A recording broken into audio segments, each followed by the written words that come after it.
I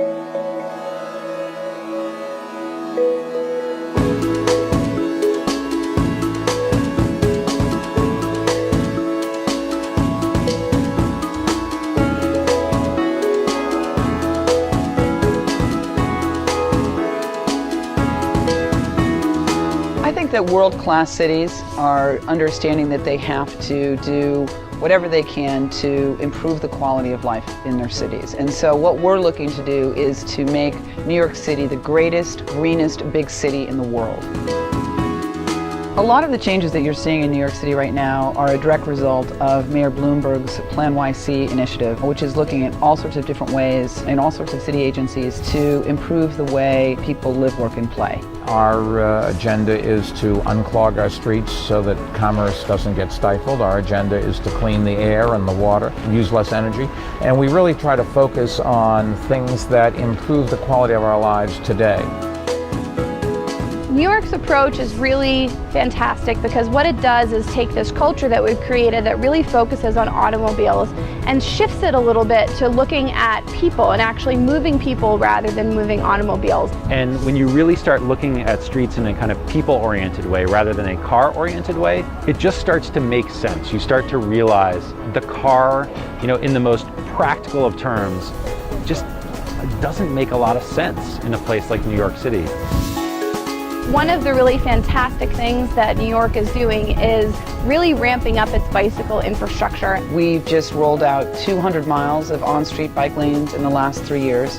So we now have over 450 miles of on-street bike lanes, which is creating a real network. And now we really actually have a cycling infrastructure. You ride spots of New York City that you'd never ride before, because you actually have a dedicated lane. Some of them are even off traffic, so you're really protected. We're building more robust bike facilities like this one, like the protected lanes on 8th and 9th Avenue.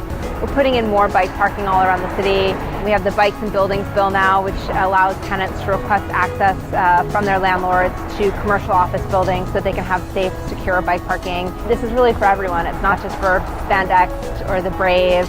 This is for, mom, dad, kids, everyone. Hi, Josh.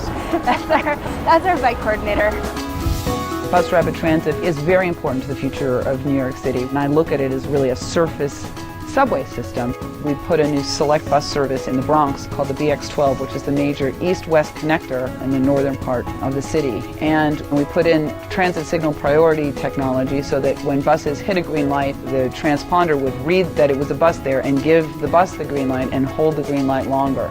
And then we put in off-board fare collection so that people could pay for their fare before they got on the bus. That delay when people are sort of going through their pockets and looking for change and trying to get their fare cards out, it's about a third of the delay in bus travel. Bus ridership went up 30%, bus speeds were improved by 20%, and in something that's really unheard of in my entire lifetime in New York City, some 98% of New Yorkers were very satisfied with the service. 356,000 pedestrians each and every day in Times Square.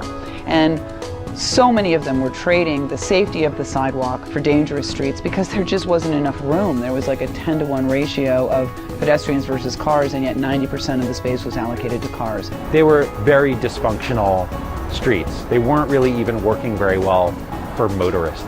We came up with a plan that, while it was sort of counterintuitive to take Broadway out of the system and make the network work better, it actually worked better for traffic. It was a huge win for pedestrian space. We've created 1.8 acres of new pedestrian space there. That's like 1.5 football fields.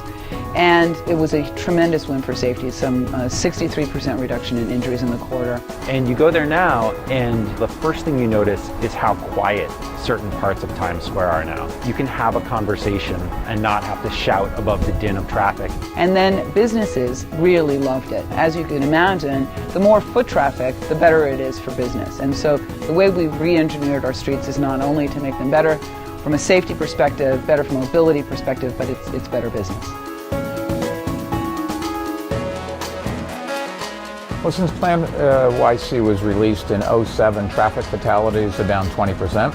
That's good. New York City's life expectancy has gone up 1 year and 7 months in the last 8 years. And part of that is reduced traffic deaths, a variety of other things as well. It's taken them essentially 3 years to have a huge change in the way that their citizens commute, to the way that the people that live there actually enjoy their outdoor space. That's a big deal. 3 years in a planning time frame is a very short amount of time. We're in a global economy and people can choose to locate their businesses and locate themselves anywhere. So we want to improve quality of life. We want to make our cities livable so that people choose to stay here and invest their capital here. Once you realize that you can use your streets to improve the quality of life, the economics, and the environmental health of your city, I think that's a transformative moment. And so mayors around the world are looking at their streets differently, and you don't have to be a big city like New York to be able to make important changes that matter to millions of people each and every day.